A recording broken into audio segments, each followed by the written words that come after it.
Hi, welcome to Between Screenings, a brand new film podcast with a specific focus on film festival titles, although we will still be talking about general releases. It's been something we've been talking about for a while. I am Neil Jeram-Croft. I'm the festival director of Manchester Film Festival. I'm joined every week by Tom Percival, who has served as head of the jury at the festival, our chief Q&A host and general all-round festival legend. I'll let Tom introduce himself, but we've talked about doing a podcast for a while and we thought, come on, let's just do it. So here we are. We thought people might enjoy our witty film banter. Neil and I have spoken for a long time about why aren't we on television, basically, is sort of what Neil and I have thought. So no one will let us on television yet. We won't tell the project, Neil, because of course we're going to take that to the BBC or Channel 4. Deep in, we'll get into that project. But yes, I've known you now for... How long has the festival been running? We're about to do the 12th edition next year, so yeah, over 10 years. Yeah. I've known you for 10 years. Other than working at the festival, of course, I am an entertainment journalist, and I've been an entertainment journalist for the last decade. I've been a film critic on BBC Radio Manchester. I've edited TV and movie websites. I've written for places like Metro, Games Radar. Oh God, where else now? Yahoo, Unilad, Lad Bible, MSN. Lots and lots of different places at this point. So I'm an old hat when it comes to talking crap about movies and TV. And now we can share it with people over the airwaves instead of just read and print. Yeah, cool. I think that's some. I mean, I've started the Manchester Film Festival back in 2015. Invited Tom to come along. He volunteered as a little Salford Uni student to come along and help out at the festival, and we've not been able to get rid of him since. I think the sort of aim of this podcast is to kind of have a bit of a focus on film festivals, but we don't want it to be sort of too madly niche. And I think it kind of also dispel this idea that film festivals are really art house and really sort of for proper cinephiles and people who just really care about films and not people who want to go and see blockbusters. Although you don't necessarily get big blockbusters at film festivals. In the next episode, we're going to talk about BFI London, and there's a fair few films there that are massive star-driven vehicles and sort of general entertainment. There's also stuff at film festivals like BFI where it is niche and art house, and you're going to sort of not appeal to everybody. But I think that's the thing with film festivals. A lot of them kind of run the gamut and appeal to a big, wide audience. And we'll look at titles that are coming out. So we'll do sort of mini reviews of titles that are coming out in the next couple of weeks that maybe have premiered at film festivals, or maybe we saw earlier in the year at film festivals. So it's kind of still going to have a bit of that vibe to it. But realistically, it's a general film chat podcast where we just talk about the world of film, really. The things that interest us. I think it's really interesting what you say about film festivals, because the number of times when as you say, I've worked at the film festival for 10 years, the number of people who are surprised that I work at a film festival, because, as for the reasons we'll get into in a bit, I have a more populist take. Is it populist, or is it, what would be the word? You like just the lowest common denominator type of films. Yeah, lowest common denominator, studio fare. People are always surprised that I enjoy working at the festival, but that's because that's where you see interesting things. And I don't necessarily think that film festivals are, just for cinephiles, to use a word I absolutely loathe. I think that they are for everyone.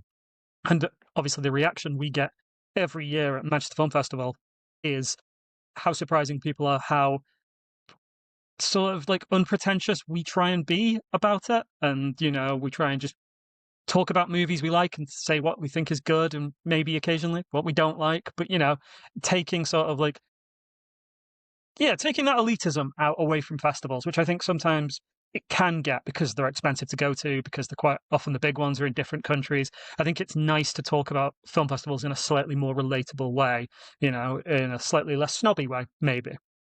Hopefully. And when we do reviews of films, even if we don't like them, I think we're going to try and be civil about them, because we both know the amount of love and compromises and sweat and tears that go into making a film. So anyone who actually gets to make a film and it then gets a cinema release or gets into one of these big film festivals, they've obviously, they've slaved away at it. They really care about it. Just because I don't like it doesn't mean that there's not merit to the film. every film is a miracle. I know that's like a really, really tired cliche that people say, but it's genuinely true because, we've seen some stuff that I really don't enjoy, I've really not enjoyed, but it's better than anything I could ever do, just in terms of like the level of organization, the fact that they've gone out there, they've put themselves out there and made something. It's really impressive, and it always is. And there is always something to like in films. That maybe not every film, maybe there are a few that, I do loathe, but for the most part, I think you can always find a pearl or a silver lining around a movie. Yep. And the name of the podcast, Between Screenings, essentially that just boils down to us at a film festival, potentially at wherever we are. We've just come out of a screening. We're waiting for the next one. We're grabbing a beer. We're having a chat about what we've just seen. We're having a chat about what we're excited about coming up. We're having a chat about any news that's been breaking in the world of film. It's that kind of relaxed chat before you go and dive into the next thing. So we talked a bit about film festivals and the sort of way people view them, but film in general at the moment feels like it's constantly going through a bit of an upheaval. I mean, box offices still aren't back to where they were pre-COVID. The way people consume films has kind of changed. People expect things to come to streaming much quicker than they do. A lot of films with massive, like ludicrously massive budgets are going straight to streaming now, with Netflix just seeming to not want to do a lot of stuff in cinemas. Where do you feel film is at the moment in terms of creativity, in terms of the sorts of films you want to see and what's getting released and how it's all going?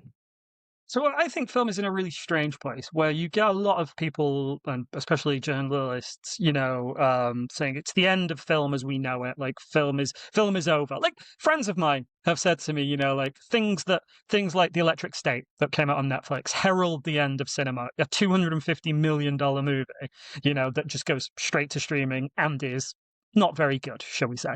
I don't necessarily agree with that. I think that film is in a precarious place in terms of the business side, like especially on the studio side of things, where you've got. I'm thinking specifically of Disney, pouring like mega budgets, like hundreds of millions of dollars into a movie because they're living in a pre-pandemic world where those movies could turn over $1 billion. But that's just not the case anymore. Like I was reading an article the other day, I think it was in Deadline, about how 800 million is the new billion. And it's a very strange. I think it's very strange and sort of like on the bigger side of things where we are, because the pandemic essentially changed the way people think about movies. Like it's so obvious. If you put your big blockbuster on streaming in 2020, and then it's not a genie you can put back in a bottle because people just come to expect it. They put Black Widow as the example that comes to mind. They put Black Widow in cinemas, but then we're like, yeah, you can also, get it on streaming as well. And people will choose convenience over, a trip to the cinema any day of the week. And then you get trapped in this like weird feedback loop where the studios aren't making the money, so they put pressure on the cinemas, and then the cinemas have to charge more, and then the cinema becomes more expensive, and you get people saying, well, I'm already paying $7.99 a month for streaming, so I'll just wait for it to go on that. And I find that side of things, that's the bit of it that's a little depressing. But on the opposite side, I think there are movies coming out each and every year that everyone agrees are fantastic, and they're not. They are coming, they can be coming from studios. I'm thinking of something like Sinners, that came out earlier this year. A really, really exciting film, a really different film. Something that I know excited general audiences beyond sort of my cinema friends. Like, when I always call it my dad test. Like, if my dad asks me about a movie, that movie will do well because he wants to know that I go see this in a cinema. And when he asked me about Sinners, I was like, absolutely. And that's, again, how I knew it was going to do well. And we are seeing these films come out. It's easier, isn't it, to say it's the death of cinema because Fantastic Four didn't do well or Superman only made $500 million. But that's not the whole story. And I think, again, you mentioned in next week's episode, we're going to talk some more about like the things coming out of LFF. And I think, Frankenstein, that, for example, Guillermo del Toro made for Netflix. I'm not sure that would get the budget from someone who wasn't Netflix. Or look at Martin Scorsese, like The Irishman, a 3.5 hour long epic that Apple is willing to bankroll because it's got the dollar and it wants to buy some prestige. I don't necessarily think that's getting made by someone like, I suppose back in the day that space would have been occupied by something like your Searchlights, which, and though they aren't necessarily because of those what was mentioned before, by the business pressures, they're not willing to take those risks anymore. So so streaming services can exist of these safe spaces for filmmakers. It's interesting you mentioned Apple with the Scorsese one. I think what's really interesting is the sort of pivot they've taken this year with F1, which was definitely an event cinema driven film. Like, they really pushed that. It's still not available on Apple TV, so they're still pushing it as a theatrical. They've given that a big window to make its money theatrically. But then you've got something else like the new Guy Ritchie one, Fountain of Youth, been number one in their charts on Apple TV for weeks and weeks and weeks and weeks. Derided by critics, didn't have a theatrical, but just shows the slightly different business models for different films that they have. And then you've got K-pop Demon Hunters, which Netflix didn't obviously release theatrically, and then did, and came out and did 20 odd million in a weekend, and is going to probably do the same this coming weekend because they're re-releasing it for Halloween. I mean, me and you have spoken a lot about K-pop Demon Hunters and how there is someone somewhere in a Netflix office who's like, can we please put this in cinemas again? We could make a lot of money on it. And no doubt there's someone sat in a Sony office who originally had the movie, who sold it to Netflix for 20 million, I think it was. I think so. It's Netflix have a deal with Sony for like just a standard deal for animations where they pay. I think Sony obviously they pay the budget, so Sony get the budget back and plus 20 million. So Sony's profit on it's 20 million, which with the behemoth that it is, you imagine they might have made slightly more than 20 million on it. To go back to what we were saying, would they? Because everyone has Netflix. Like, it is the default streaming service. People ask, is it on Netflix? Like, I've worked for SEO driven websites, and the biggest query whenever there's a new movie is X on Netflix? Or where can I stream this? So is K-pop Demon Hunter a hit if it wasn't freely available to everyone who had Netflix? And then the word of mouth is so big that people are willing to get Netflix just to see it. I mean, it's not a film I would have watched based off the name, as we've discussed before. And even my kids weren't interested in it based off the name. It was purely because of the hype that we ended up watching it.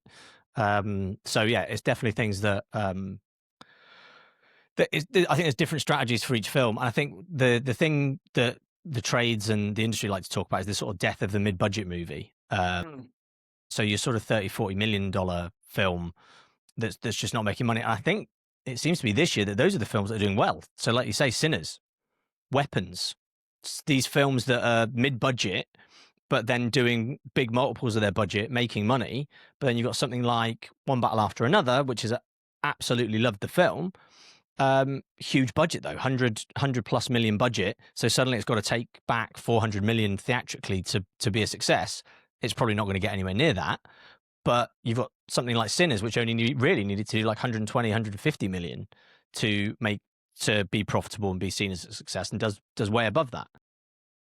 I do think the premium formats thing's interesting as well. How many more people are going out, and the sort of percentage of box office that's for something like Sinners, which had 70 mil IMAX screenings, and people are like traveling state to state in the States to go and watch that. And when Nolan's new film comes out, I think it's already sold out all the 70 mil screenings in the US, like over a year before its release, which is just mad. So I think coming out of the writer's strike, I think, like you said, we'll talk about LFF next episode, but I think there's a lot more big titles that are then being released between now and sort of February in the awards corridor than maybe in previous years. And I think that's kind of coming out of the writer's strikes and coming out of COVID. I think those sort of $20 to $50 million films, you are getting more of them now because they are just less of a risk, and you probably can make the money back on streaming from those in a way you couldn't with the huge ones. It's exciting in a way because those smaller budget films will like part of the reason I'm led to believe, and again, it's very Hollywood accounting makes this very difficult to know for certain, but I'm led to believe part of the reason why One Battle After Another is an expensive movie is because the cast, basically. Like Leo ain't getting out of bed for less than 25 mil is supposed, allegedly, the Allegedly, the figure that along with his first dollar grosses. yes, exactly. So I imagine that these smaller budget, these lower budget movies we will get more exciting young talent coming through because I think for the longest time, certainly, and I know this has always been the case, there have always been megastars, but felt for a while like it was the same four people getting every single movie role. Oh, I'd say you have just reminded me. I do feel the need to talk about Smashing Machine. I was going to bring up the same thing because, yeah, a megastar doesn't guarantee success these days in the same way, No, especially if they're casting something which their core fan base don't quite get. well, I mean, I do think with the amount of movies out there that you only need a couple of stinkers before people can just. There are other films, like when I speak to. Funny enough, I was on the train home today and was looking on my phone at an article in the Telegraph about Dwayne Johnson, and it said Dwayne Johnson sort of like, without you realizing it, has been in decline since 2019 because that was the year that Hobbs and Shaw came out, and Hobbs and Shaw wasn't $1 billion movie. Like they were coming off the height of Fast and the Furious, I think maybe 8 or 9 at the time. Everyone was expecting it to be this mega hit. It did decent numbers, but again, it wasn't the success that we all thought it was going to be. Then went into God, it wasn't Skyscraper. What was it after Hobbs and Shaw? No, Hobbs and Shaw. Then we went into the pandemic, and then we had what was it? Black Adam, which was Black Adam was with his infamous Twitter rant on why Black Adam did actually make money.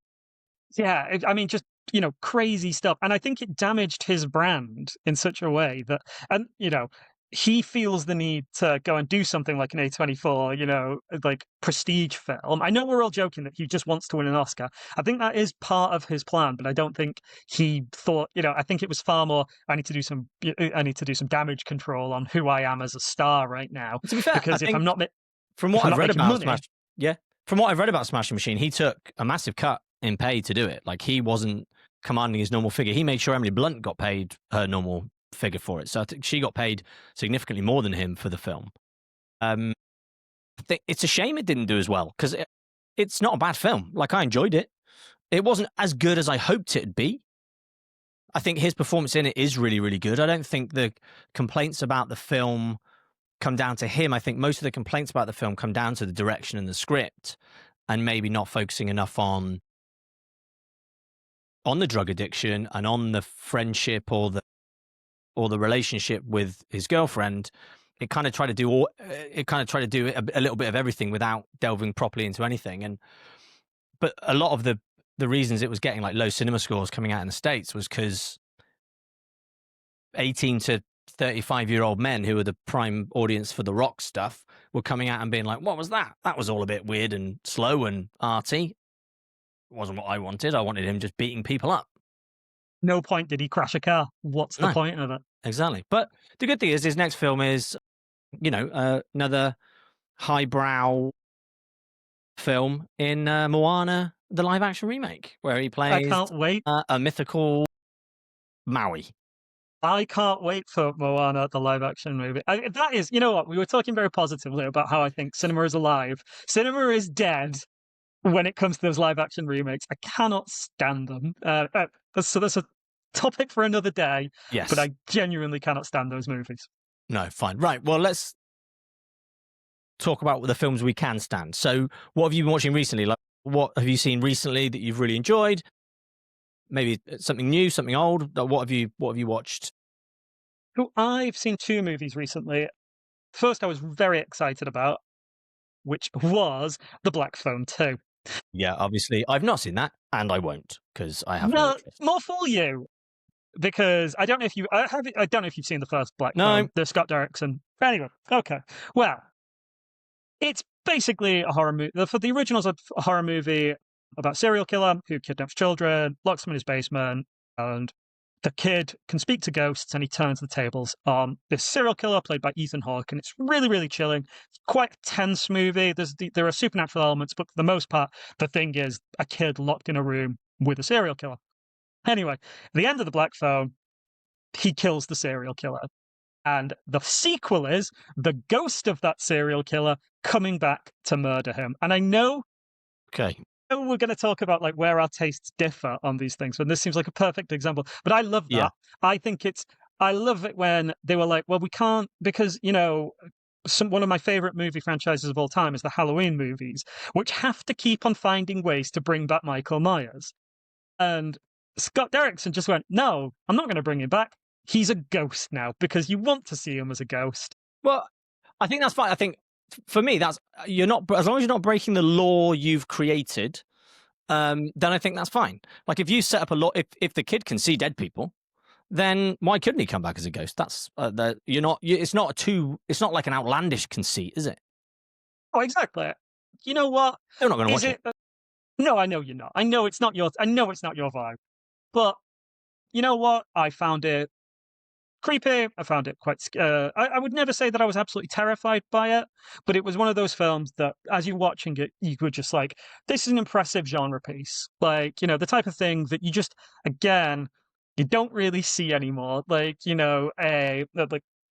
a horror movie where we're just really, really confident. Like we're doing ghosts. We're not going to feel sorry. We're not going to, be po-faced about that. We're going to embrace how silly it is. We're going to lean into the ridiculousness of the situation.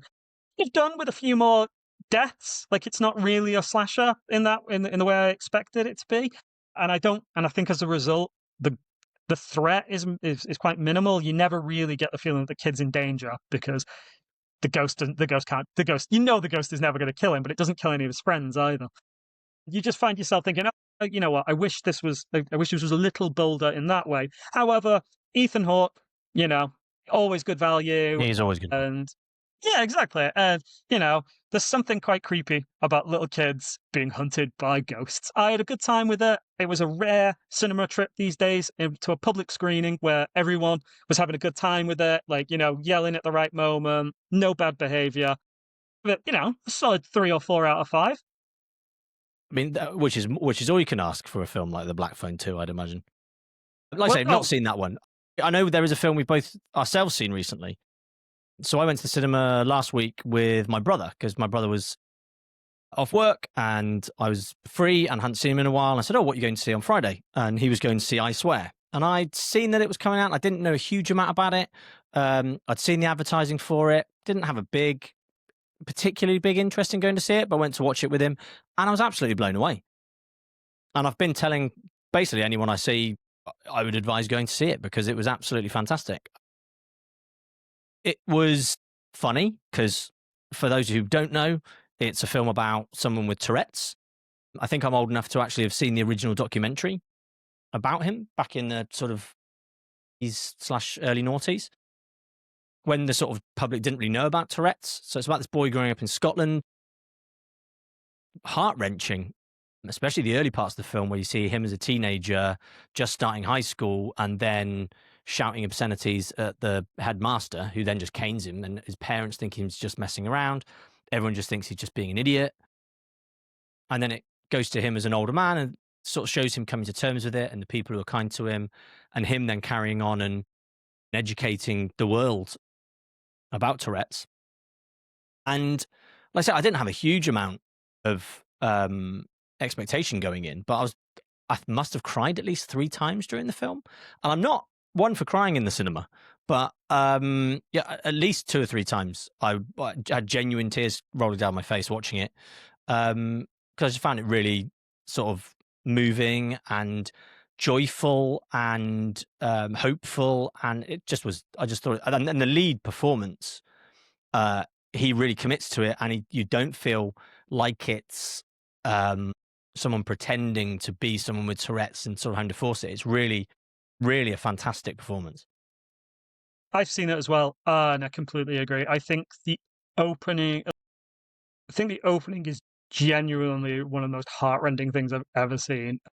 I won't spoil it, but there was one moment in particular where I was like, Jesus Christ. I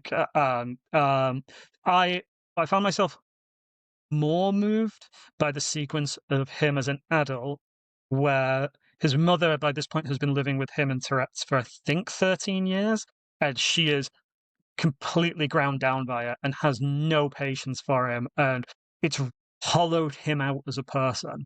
Like, and he is, all he just needs support, and he's not getting it from the people who he should be. And then, as you say, Polly comes into his life, played by Maxine Peake.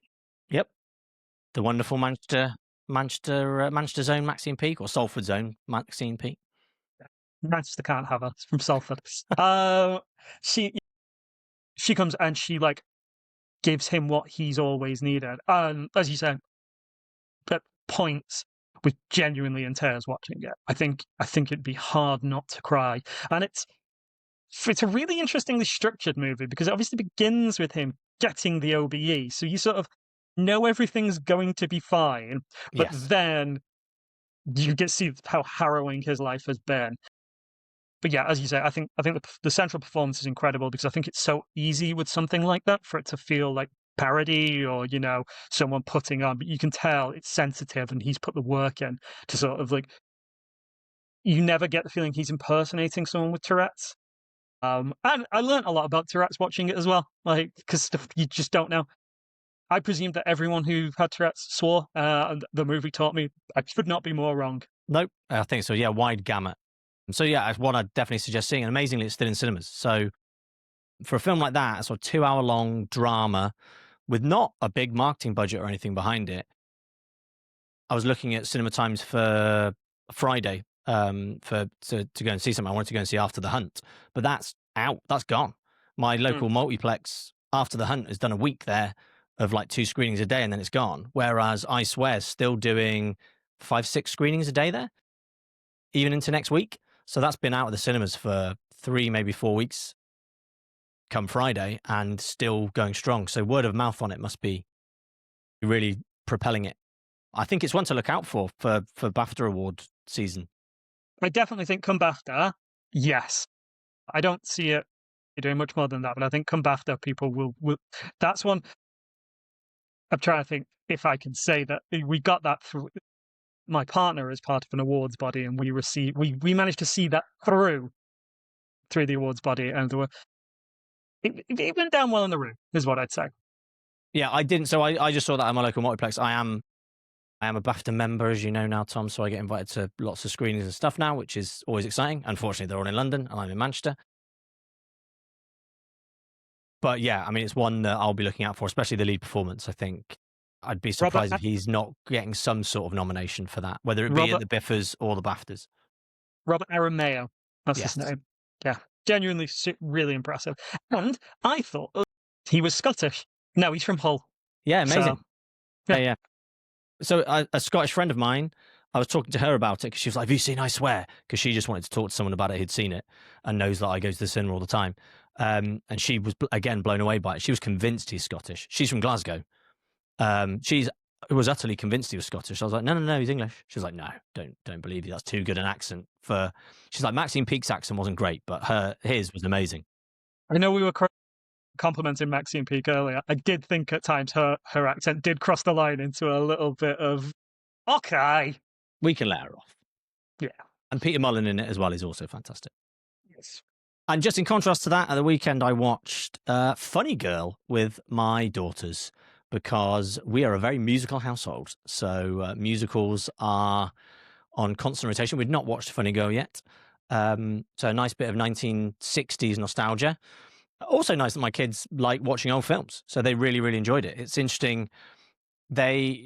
My children have sort of been immersed in movies from a very early age. So we always do a sort of Friday night, potentially Friday and Saturday night movie night. And a lot of the times the new stuff just isn't as interesting to them. So we've watched a lot of old stuff. Like they've seen Gentlemen Fur Blondes, which has a mad sequence in it where it looks like all the men are naked in like these weird flesh colored swimming suits. They've Singing in the Rain's a massive favorite. And they also like films that aren't musicals. But so we watched that on a Friday night. I really enjoyed it. I thought it was kind of what you expect. Yeah, it's Barbara Well, Streisand Barbara being Streisand. fantastic. And then we watched Ocean's 8 on Saturday night. I love Ocean's 8. Ocean's 8, underrated gem. Genuinely. Just like, I, you know what? It's again, it's a conversation in itself about all female remakes. I don't care. Like, I like that. I think it's brilliant. Yeah, my girls loved it. I gave them the option. I said, "Do you want to watch the original, like Ocean's 11, and then we can work through to it?" They're like, "No, we want the one with all the girls in." So I was like, "Okay, fine." Are they interested in going back to Ocean's 11 though? I think we will go back to Ocean's 11 because they do like that kind of film where you got to figure stuff out. So we've watched. It's sort of. I don't want to give equivalence to these films, but we've watched the Knives Out films with them as well. So they like the sort of whodunit thing. We've watched the Now You See Me films. I don't think we'll be going to see Now You See Me 3 in the cinema, but we will probably watch it when it comes to streaming.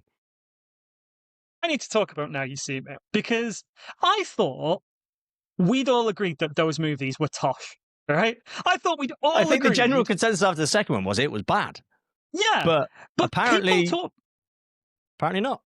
People talk to me though like I'm an idiot because I do not enjoy the Now You See Me movies, and people will say with a straight face, "No, they're brilliant. I can't wait for the third one," including my fiance, who, while I was out the other day, didn't just watch the first one, watched the second one in a double bill because, and I quote, "I'm getting ready to watch the third one." So I guess I will be watching the third one in cinemas. I mean, the first one did okay in terms of like critics and stuff, and it did better in terms of critics. The critics generally didn't like it, but the audience did. So its audience rating on Rotten Tomatoes was like 70%, but the second one was like 50% on audience rating and 30% critics. Like, yeah, I thought after the second one, people were like, "Nah, I think we've had enough of that."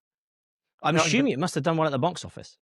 I mean, I wonder whether it's just a franchise that people recognize. To be honest, like, is that what it is? Like, there's no franchise that people aren't willing to bring back these days. Now You See Me 2 only did 65 million in North America On a what budget? 120. Nah, You know, yeah, it'll exactly. be fun. It'll be what it is. Cool. Well, I think we've probably waffled on enough for this episode. I think people have got an idea of our tastes and how they differ and how this is going to kind of go. So I think we'll wrap up for now. I think this is ideally at the moment. I think we're looking at a bi-weekly podcast. If we get really excited, we might have episodes coming out every week, and then they might dip back into bi-weekly. But we'll be looking to get these released on all your major podcast platforms. Make sure subscribe to the podcast. Follow us on our socials. We are Between Screenings on our socials. It's betweenscreenings.com is the website if you want to find anything else. These will be going out on YouTube, and follow us, subscribe, all those things that you want to do, and you'll get your weekly or bi-weekly dose of me and Tom chatting nonsense. Come back next time. And the next episode, we'll go a bit more detail into the London Film Festival, which has just finished, and our thoughts on some of the films we saw there and on LFF's place in the festival calendar these days.